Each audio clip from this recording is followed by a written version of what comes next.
Hello friends, good morning, good afternoon, good evening. આપણે last lecture video લેક્ચરમાં ઉર્જાના બિન પ્રણાલીગત સ્ત્રોતો એમાં સૂર્યથી શરૂઆત કરેલી કે ભારત જેવા દેશ માટે સૂર્ય ઉર્જા એ ખૂબ વિપુલ પ્રમાણમાં લગભગ વર્ષના 8 થી 10 મહિના સુધી આપણે ખૂબ સારા પ્રમાણમાં સૂર્ય ઉર્જા પ્રાપ્ત થઈ શકે છે। તો આપણે સૂર્યથી ચાલતા સાધનોનો વિકાસ કરવો જોઈએ, વિકસાવવા જોઈએ। એમાં સૂર્ય કુકર અને સોલર વોટર હીટરની વાત કરીએ તો એની આ મુખ્યત્વે સૌર ઉપકરણો એ કેવા અવાહક અને મહત્તમ ઉષ્મા શોષક છે તે સમજવાના હેતુ માટે અભ્યાસ કરવાનો છે। મતલબ અભ્યાસક્રમમાં આપણે સમજવા માટેના હેતુથી સૂર્ય કુકર અને સોલર વોટર હીટરની વાત કરવાની છે। ઓકે, આગળ વધીએ। એની અંદર એક રચના આપેલી છે સૂર્ય કુકરની, તમે જોઈ શકો છો। એક લાકડાની પેટી જેવી રચના છે। આ આખી બોર્ડર જે લાકડાની પેટી જેવી રચના બતાવેલી છે, ચોરસ કે લંબચોરસ, તેની ઉપર આ પરાવર્તિત સૂર્ય કિરણો એટલે મતલબ આ કાચનો અરીસો છે, ઉપર અરીસો, તેમાંથી સૂર્યના કિરણો પરાવર્તિત થાય છે અને આ ઉપરના ભાગમાં એક કાચની તકતી છે જે શું કરશે, સૂર્ય કિરણો જ્યારે અંદરના ભાગમાં આપાત થાય ત્યાંથી એ કિરણો ફરી પાછા વાતાવરણમાં પ્રવેશી ના જાય, મતલબ કે અંદરનું તાપમાન વધારવા માટે આ કાચની તકતી આવેલી છે, બરાબર છે। અને એની અંદરના ભાગમાં તમે જોશો તો પેલા સ્ટીલના ડબ્બા જેવું ડબ્બાઓ છે કે જેમાં આપણે ખોરાકને રાંધી શકીએ છીએ, ખાસ કરીને એવા ખોરાક કે જે બાફવાનો હોય, બરાબર ને, એવા પદાર્થો આપણે અહીંયા રસોઈ કરી શકીએ છીએ, જેમાં ઉર્જાનો ખૂબ સારા પ્રમાણમાં બચત થઈ શકે છે। એના ગુણધર્મો: કાળી સપાટી વધારે ઉષ્માનું શોષણ કરે છે। યાદ રાખજો, કોઈ પણ પદાર્થમાં કાળો રંગ એ સૂર્યપ્રકાશનું સૌથી સારા પ્રમાણમાં શોષણ કરે, તેથી આ સૂર્ય કુકરની અંદરની સપાટી કાળા રંગથી રંગેલી હોય છે। તે અવાહક ધાતુ કે લાકડાની પેટી જેવી સંરચના છે। આખી જે બોડી છે એની પેટી એ ક્યાં તો કોઈ ધાતુમાંથી, મતલબ અંદરના ભાગમાં ધાતુ અને બહારના ભાગમાં ધાતુ અને વચ્ચેના ભાગમાં પેલું ફોર્મ સ્પંજ જેવું આવતું હોય એવું ફોર્મ અથવા કાચના ટુકડા, ફ્રીજની જાડી જે દિવાલો હોય એ ફ્રીજની જાડી દિવાલોમાં કેવું અવાહક પદાર્થ ભરવામાં આવે તેવું વજનમાં હલકું હોય તેવા પદાર્થ અંદર ભરવામાં આવતા, થર્મોકોલ જેવા કે જે ઉષ્માને ફરી પાછી બહાર જવા દેતા નથી। તેની અંદરની સપાટી કાળા રંગથી રંગવામાં આવે છે। પેટી પર કાચની જાડી તકતીનું ઢાંકણ હોય છે। પેટીની ઉપર આકૃતિમાં જોયું જે શું કરે છે, પેલા ફરીથી પરાવર્તન થઈને જ્યારે સૂર્યના કિરણો પેટીની અંદર જાય અને અંદરના પદાર્થને ગરમ કરે તો એ કિરણો ફરી પાછા વાતાવરણમાં બહાર ના ફેંકાઈ જાય તરત, એટલા માટે એ કાચની તકતી જે ગ્રીન હાઉસ અસર ઉત્પન્ન કરે છે, જેથી અંદરના ભાગનું તાપમાન વધે। પેટી સાથે સાદો કે બહિર્ગોળ અરીસો ગોઠવવામાં આવે છે। અરીસો પરાવર્તક થતા સૂર્ય કિરણોને કેન્દ્રિત કરવા માટે તેનો ઉપયોગ થાય છે। મતલબ કે આ કાચની બનેલી અને આખી બોડી ધાતુ અથવા લાકડામાંથી બનેલી હોય, તેનો બહારનો ભાગ અને અંદરનો ભાગ બંને કાળા રંગથી રંગવામાં આવેલો છે। પેટીની ઉપર એક કાચનું ઢાંકણ છે અને પેટી સાથે સાદો અથવા બહિર્ગોળ કે જે શું કરે છે, સૂર્યના કિરણોને જ્યારે આવે છે ત્યારે એકત્રિત કરીને પેટીના અંદરના ભાગમાં કેન્દ્રિત કરે છે, જેથી પેટીની અંદરના ભાગનું તાપમાન ખૂબ સારા પ્રમાણમાં વધારી શકાય અને અરીસો પરાવર્તક થતા સૂર્ય કિરણોને શું કરે છે, કેન્દ્રિત કરે છે, ભેગા કરે છે। આવા સૂર્ય કુકર અથવા સોલર વોટર હીટરના ફાયદા અને મર્યાદા: પહેલો ફાયદો, તેના ઉપયોગમાં લેવાતી સૂર્ય ઉર્જા વગર ખર્ચે પ્રાપ્ત થાય છે। આપણે 12 માસ, મેં તમે કીધું વર્ષમાં કદાચ 1-2 મહિના આપણે સૂર્ય ના દેખાય, સિવાયના બાકીના 8 થી 10 મહિના સુધી સતત સવારે આપણા ભારત જેવા દેશની તો વાત કરીએ તો સવારે લગભગ 6 વાગે આસપાસથી અને સાંજે 6 વાગ્યા સુધી સતત આપણે સૂર્ય પ્રાપ્ત હોય છે, મતલબ સૂર્ય ઉર્જા તે પણ વગર ખર્ચે કોઈ પણ પ્રકારનું તમે કોઈ પણ પ્રકારનું બીજું ઉર્જાના સ્ત્રોત વાપરો, બર્તન વાપરો, પેટ્રોલ ડીઝલ કે કોઈ પણ વસ્તુ આપણા ઘરમાં વિદ્યુત વાપરો, એનું આપણે બિલ ચૂકવવું પડે છે, પણ આ તો આપણે ફ્રીમાં મળે છે, મફતમાં, વગર ખર્ચે. તેના ઉપયોગથી બળતણ વાયુનો બચાવ કરી શકાય. બીજું, સૂર્ય ઉર્જાનો ઉપયોગ કરવાથી આપણે જે કંઈ પેટ્રોલિયમ, કોલસો, ખનિજ તેલ, કુદરતી વાયુ આ બધા પદાર્થોનો જે બેફામ ઉપયોગ કરીએ છીએ એની સામે પણ એ ઉર્જાના સ્ત્રોતોની જગ્યા ઉપર સૂર્યથી ચાલતા સાધનોનો ઉપયોગ કરીશું તો આ પેલા જે પરંપરાગત ઉર્જાના સ્ત્રોતો છે કોલસો, ખનિજ તેલ, કુદરતી વાયુ એનો બચાવ કરી શકીશું. મર્યાદા, આ ઉપકરણો દિવસ દરમિયાન ચોક્કસ સમયે જ ઉપયોગમાં લેવાય છે. આની એક મર્યાદા છે થોડીક. દિવસ દરમિયાન મતલબ કે યોગ્ય પ્રમાણમાં તાપમાન મળી રહે એવા જ સમય આપણે તેનો ઉપયોગ કરી શકીએ છીએ. અને આ ઉપકરણ રાત્રિના સમય તેમજ વાદળછાયા દિવસોમાં ઉપયોગી નથી. રાત્રિના સમયે કે જ્યારે સૂર્ય આપણે બિલકુલ દેખાતો નથી, મતલબ સૂર્યપ્રકાશ આપણે નથી મળતો અને વાદળછાયું વાતાવરણ યાની કે જે ખાસ કરીને ચોમાસાની ઋતુ દરમિયાન આપણે આનો ઉપયોગ કરી શકતા નથી. આગળ આવે છે સોલર સેલ. સૂર્ય ઉર્જા, સૌર ઉર્જા દિવસ દરમિયાન જ ઉપયોગી છે. સૂર્ય ઉર્જાના ઉપયોગની આ મર્યાદા સોલર સેલના ઉપયોગથી દૂર કરી શકાય. સૂર્ય ઉર્જા દિવસ દરમિયાન પ્રાપ્ત હોય, મતલબ કે દિવસ દરમિયાન આપણે સૂર્ય જ્યારેનો પ્રકાશ એની ઉર્જા પૂરતા પ્રમાણમાં મળે તો સૂર્યથી ચાલતા કોઈ પણ યંત્રની આપણે કાર્યક્ષમ રીતે વાપરી શકીએ છીએ. પરંતુ આપણે હમણાં જ કીધું કે રાત્રિ દરમિયાન સૂર્ય નથી, મતલબ જો તમારું કોઈ યંત્ર કે સાધન કે મશીન સૂર્ય ઉર્જાથી ચાલતું બનાવવામાં આવે તો એ સાધન રાત્રિ દરમિયાન ઉપયોગી બનતું નથી. એની આ મર્યાદાને દૂર કરવા માટે સોલર સેલ ઉપયોગી છે.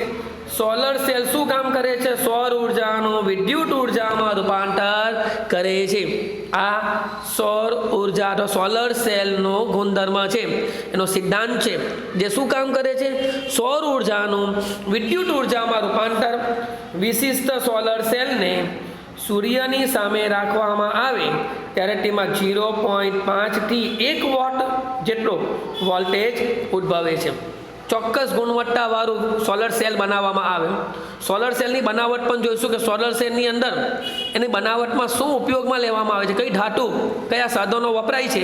પણ પહેલી વાત એ કે સોલર સેલને જો સૂર્યની સામે રાખવામાં આવે તો તે શું કામ કરે છે? જે એને સૌર ઉર્જા મળે છે એ સૌર ઉર્જાનું વિદ્યુત ઉર્જામાં મતલબ કે 0.5 વોટથી માંડીને 1 વોટ જેટલો વોલ્ટેજ ઉદ્ભવે છે અને આશરે 0.7 વોટ જેટલો વિદ્યુત પાવર સર્જે છે. બોલો, સારા પ્રમાણમાં એ સૌર ઉર્જાનું વિદ્યુત ઉર્જામાં રૂપાંતર કરી શકે છે. 0.5 થી 1 વોટ જેટલો વોલ્ટેજ ઉદ્ભવે છે અને આશરે 0.7 વોટ જેટલો પાવર સર્જી શકે છે. ખૂબ વધારે સંખ્યામાં સોલર સેલના સંયોજનથી તૈયાર થતી ગોઠવણીને સોલર પેનલ કહે છે. આપણા ભારત દેશમાં અને ગુજરાતમાં ઘણી જગ્યાઓ પર કે જે જગ્યાઓ પર ખૂબ સારા પ્રમાણમાં સૌર ઉર્જા પ્રાપ્ય હોય, ખાસ કરીને હમણાં જ આપણા ગુજરાતમાં કચ્છમાં આ સોલર પેનલ એકી સાથે, પેનલનો મતલબ એક સોલર સેલને બદલે ઘણા બધા સોલર સેલ એકબીજા સાથે જોડવામાં આવે અને એક સોલર સેલ દ્વારા ઉદ્ભવતી વિદ્યુત ઉર્જા કરતાં જો પેનલ હોય, મતલબ કે એક સેલ નથી, ઘણા બધા સેલ, સોલર સેલ ભેગા થઈને ખૂબ મોટી રચના તૈયાર કરવામાં આવે તો તેના દ્વારા ખૂબ જ સારા પ્રમાણમાં વિદ્યુત ઉર્જા ઉત્પન્ન કરી શકાય. તે વ્યવહારિક ઉપયોગ માટે જરૂરી વિદ્યુત ઉર્જા પૂરી પાડે છે. સોલર સેલમાં કોઈ ગતિશીલ ભાગ હોતો નથી. સોલર સેલને એવી રીતે ગોઠવવામાં આવે છે કે સૂર્યની સામે રહે, મતલબ એમાં કોઈ ગતિશીલ ભાગ નથી, કોઈ યંત્ર નથી, કોઈ મશીન નથી, કોઈ ચક્કરદાર નથી કે જે ચાલે છે. તમે પવન ઉર્જામાં જુઓ તો પવનની મદદથી પેલા પાંખિયા ફરે છે. તમે ટર્બાઇન જોજો, તેમાં મોટર જેવું પાણી એની સાથે અથડાય તો મોટરની અંદરના ચક્કરડા ફરતા હોય, ટર્બાઇન ફરતું હોય, પણ આ સોલર સેલમાં કોઈ ગતિશીલ ભાગ નથી, કશું તમને ગતિ કરતું ચક્કર યંત્ર દેખાતું નથી. તેની જાળવણી ખૂબ ઓછી જરૂરિયાત ધરાવે છે. મતલબ એની જાળવણી ખાલી મૂકી દેવાનું કે જેથી જાળવણી એવી રીતે કરવાની કે જ્યાં કોઈ વસ્તુ પડે ના, જ્યાં ઉપરનો કાટ તૂટી જાય એની પેનલનો તો નુકસાન કરે, મતલબ સૌર ઉર્જા ઉત્પન્ન નહીં થાય. એટલા માટે એને સાવચેતીપૂર્વક એવી જગ્યાએ ગોઠવવામાં આવે કે જ્યાં એને નુકસાન ના થાય. મતલબ એની જાળવણી ખર્ચ ખૂબ ઓછો છે. કોઈ પરાવર્તકના ઉપયોગ વગર ખૂબ જ કાર્યક્ષમ હોય છે. તે ખૂબ અંતરિયાળ, દુર્ગમ અને ઓછા વસવાટવાળા વિસ્તારો ત્યાં સ્થાપી શકાય. સોલર સેલની પેનલ એવી જગ્યા કે જ્યાં આપણા વિદ્યુતના વાયર કે તારના દોરડા જે પહોંચાડવાનો ખર્ચો ખૂબ વધારે છે. મતલબ કે ત્યાં સરકારને આવી આવી જે ઉર્જા છે કે જેમાં વિદ્યુત ઉર્જા આપણે થાંભલાઓ દ્વારા પહોંચાડવામાં આવતી હોય કે જે વિદ્યુત ઉર્જા કોલસા કે ખનિજ તેલથી ઉત્પન્ન થાય છે, પણ એને ત્યાં પહોંચાડવાનો ખર્ચો એટલો બધો છે અને એની સામે સરકારની જે આવકના સ્ત્રોત છે તે ઓછા થઈ જાય. તો એવી જગ્યા જે ખૂબ દૂર છે, દુર્ગમ છે, વસ્તી ઓછી છે, ત્યાં સૂર્ય ઉર્જા તો મળતી જ હોય છે. તો ત્યાં ખૂબ સારા પ્રમાણમાં આ ઓછા વસવાટવાળા દુર્ગમ વિસ્તાર, જંગલ વિસ્તાર, પર્વતીય વિસ્તારો, પહાડી વિસ્તારો કે જ્યાં વિદ્યુત પેલી પવન ઉર્જા દ્વારા કે જળ ઉર્જા દ્વારા ઉત્પન્ન થતી વિદ્યુત પહોંચાડવું અશક્ય હોય, ત્યાં આ ઉપયોગી બને છે. જ્યાં વિદ્યુત વિતરણ લાઇન ખર્ચાળ અને વ્યાપારી ધોરણે યોગ્ય ન હોય ત્યાં આ સોલર સેલ પેનલો સ્થાપી શકાય છે. સોલર સેલ બનાવટની પ્રક્રિયા ખૂબ જ ખર્ચાળ છે, કારણ કે તેની બનાવટમાં વિશિષ્ટ શ્રેણીમાં સિલિકોન, અતિ શુદ્ધ સિલિકોનનો ઉપયોગ થાય. અતિ શુદ્ધ સિલિકોનનો ઉપયોગ થાય ને સિલિકોનને શુદ્ધ કરવાની, સિલિકોન ખરેખર રેતીમાંથી બને, સિલિકા, પણ એ અશુદ્ધ છે. એ સિલિકાને શુદ્ધ કરવી પડે, એમાંથી સિલિકોન છૂટું પાડવું પડે અને 100% શુદ્ધ સિલિકોનનો ઉપયોગ આ સોલર સેલની બનાવટમાં જે ખૂબ ખર્ચાળ છે. ને પેનલમાં સોલર સેલના આંતરિક જોડાણમાં ચાંદીનો ઉપયોગ થાય છે. સોલર સેલની અંદર એક સેલ સાથે બીજો સેલ, બીજા સેલ સાથે ત્રીજો સેલ, એમ આખી જ્યારે સોલર પેનલ બનતી હોય ત્યારે એક સેલને બીજા સેલ સાથે જોડવા માટે ચાંદીના તાર, કારણ કે ચાંદી એ વિદ્યુત ઉર્જાનો વ્યય ખૂબ ઓછા પ્રમાણમાં કરે છે. એટલે કે જેટલા પ્રમાણમાં ઉર્જા ઉત્પન્ન થાય એનો પૂરેપૂરો કાર્યક્ષમ રીતે ઉપયોગ કરી શકવો હોય અથવા જોઈતો હોય, સારા પ્રમાણમાં વિદ્યુત ઉર્જા પ્રાપ્ત કરવી હોય તો અહીંયા ચાંદીના તાર, પણ ચાંદીના તાર કિંમતમાં મોંઘા છે, ખર્ચાળ છે. સોલર સેલનો વૈજ્ઞાનિક અને પ્રાયોજનિક ઉપયોગ, સોલર સેલનો ઉપયોગ બીજે ક્યાં ક્યાં થઈ શકે છે, બરાબર? જેમ કે કૃત્રિમ સેટેલાઇટ, જ્યારે અવકાશીય સંશોધન માટે ઉપર અવકાશમાં કૃત્રિમ ઉપગ્રહ છોડવામાં આવતો હોય, માર્સ ઓર્બિટર જેવા અવકાશીય સાધનોમાં મુખ્ય ઉર્જા સ્ત્રોત તરીકે સોલર સેલનો, એટલે તો અવકાશીય સંશોધન ખૂબ જ ખર્ચાળ થાય છે, ખૂબ મોંઘા થાય છે. એનું કારણ કે સોલર સેલ જ્યારે આપણે અંદર કૃત્રિમ ઉપગ્રહ છોડવામાં આવતો, કૃત્રિમ ઉપગ્રહ પૃથ્વીની ભ્રમણ કક્ષાની બહાર સતત ભ્રમણ કરવા માટે એને ઉર્જા જોઈએ, પણ એ ઉર્જા ક્યાંથી? ત્યાં થોડું કંઈ પેટ્રોલ કે કોઈ પણ પ્રકારનું બળતણ વાપરી શકાય, આવું નહીં વાપરી શકાય. તે માટે ત્યાં શું કરવામાં આવતું હોય, સોલર સેલની પેનલો આખું ગોઠવવામાં આવે કે જે સ્વયં સંચાલિત છે, આપમેળે ચાલ્યા જ કરે છે. મતલબ કે કૃત્રિમ ઉપગ્રહો સતત ઉર્જાના સ્ત્રોત પૂરું પાડી રહે તે માટે તેમાં આવા સોલર પેનલો ગોઠવવામાં આવે છે. તેથી આવી અવકાશી સંશોધન ખૂબ મોંઘું થાય છે. અંતરિયાળ વિસ્તારોમાં radio, wireless transmission, TV relay સ્ટેશનો માટે સોલર પેનલનો ઉપયોગ થાય છે. અંતરિયાળ વિસ્તારોમાં રેડિયો, ટેલિવિઝન કે જ્યાં ખૂબ જ દુર્ગમ વિસ્તારો છે ત્યાં વિદ્યુત લાઈનો નાખવી ખૂબ ખર્ચાળ હોય, મોંઘી હોય, એવી જગ્યાઓ, ટીવી રિલે સ્ટેશનો, મતલબ કે આજે આપણા અહીંયા પ્રોગ્રામો ટીવી ચેનલો દ્વારા આપણે જોઈએ છીએ તો જ્યાં પેલા મોટા મોટા રિસીવિંગ સ્ટેશનો હોય ત્યાંથી પ્રોગ્રામ રિલે થતા હોય એવી જગ્યાઓ પર સોલર પેનલનો ઉપયોગ થાય છે. ટ્રાફિક સિગ્નલ, કેલ્ક્યુલેટર અને ઘણા રમકડાઓમાં સોલર સેલનો ઉપયોગ થાય છે.